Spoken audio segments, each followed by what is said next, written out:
There's a line from the poet Tazaki Shange that's been sitting with me lately. She says, "Somebody almost walked off with all of my stuff." And the older that I get, I realize that she wasn't talking about material things, but she was talking about parts of herself.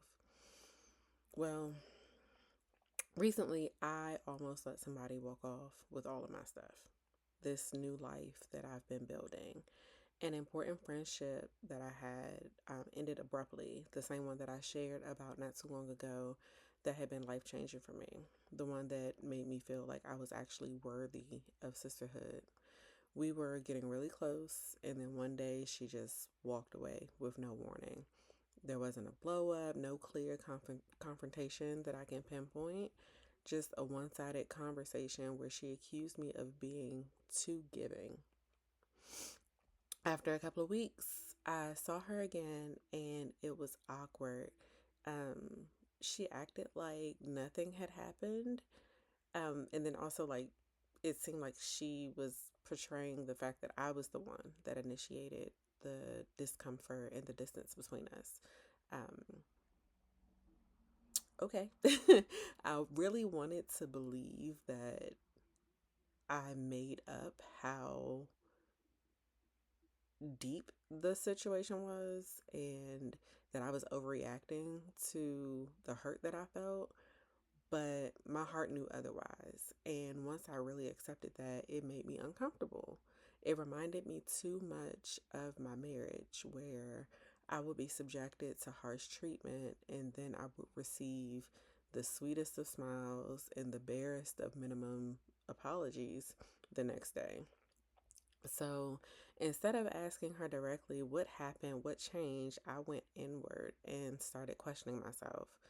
Did we get too close? Was I repeating a pattern of emotional intimacy with a woman, even though this wasn't anywhere near something romantic? Did my past make her uncomfortable? I don't know. Like, I had been open from the very beginning about my story. I loved women. I was married to a woman. I've also been very clear with her that I'm no longer living that lifestyle and that my relationship with God has changed me and my heart. Like, I was very vulnerable about that. Like, we spent time in prayer and sharing Bible verses, and like, nothing about our friendship said that it was more than friendship, at least not for me. So when things shifted, I started to wonder, like, did she not believe me that that this is who I am? Or maybe she didn't believe that her God could actually do that, could actually change somebody's heart. Like, did my testimony suddenly feel unsafe to her? When I say that the rupture was abrupt, it literally, one day we were the best of friends, and the next day, complete radio silence. Um, it was a huge blow. Like, I was genuinely brokenhearted, especially coming from somebody who I had shared so much with, and she was walking with me spiritually. But instead of sitting with my hurt, I started to take responsibility for her discomfort. I almost left the co op that I built, the one that I started specifically for my son, the one that he thrives in and looks forward to every single week. I almost left the church that I love, the one that I just submitted my membership application for, where my son runs into children's ministry without hesitation, the one where my small group and my Bible study leaders are supportive and consistent and kind, and I've built so many good friendships. I almost removed myself from spaces that had been good to me. Not because anybody told me to go, but because leaving feels safer than staying somewhere I might be misunderstood. And I realized that that is my pattern, leaving. When something fractures, I assume that I am the problem and prepare to exit. But when people heard that I was considering leaving the church, the number of people who reached out to me was overwhelming. Calls, texts, real concern, real love, even from pastors and ministers at the church. And that's when it hit me. Like, even though she invited me there, that space is not hers. I'm the one that went back Sunday after Sunday. I started serving in ministries. I got connected to people. I became well known and I made it mine.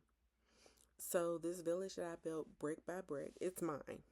And I can't believe I almost handed it over to somebody because they were uncomfortable. My therapist, when I was talking to her about it, the thing that she said to me was, that's her shit. If she's uncomfortable, that's hers. If she's wrestling with theology and testimony, that's hers.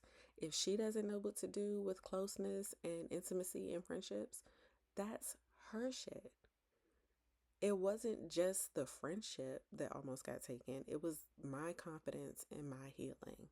Because this situation really shook me. For the past few weeks, I have been hiding under my covers because how deeply this affected me. I started asking myself, am I not as healed as I thought I was? Am I still repeating these patterns? Am I too much? And that's what that scared me.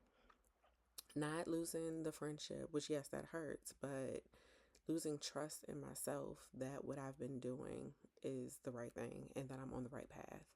And I'm very hurt by this situation. I'm not going to pretend that I'm not. I miss that friendship. I miss what I thought we were building.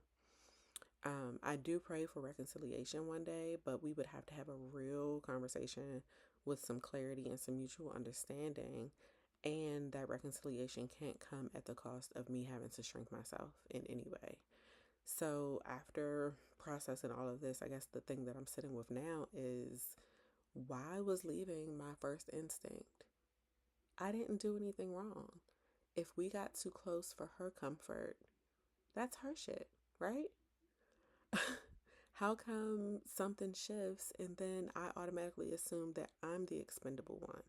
I'm the one that has to go, that has to change, even in spaces that I built.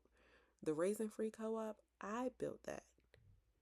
The connections that are made, the moms that come together each week with their kids, I made that happen. Why would I let her have that?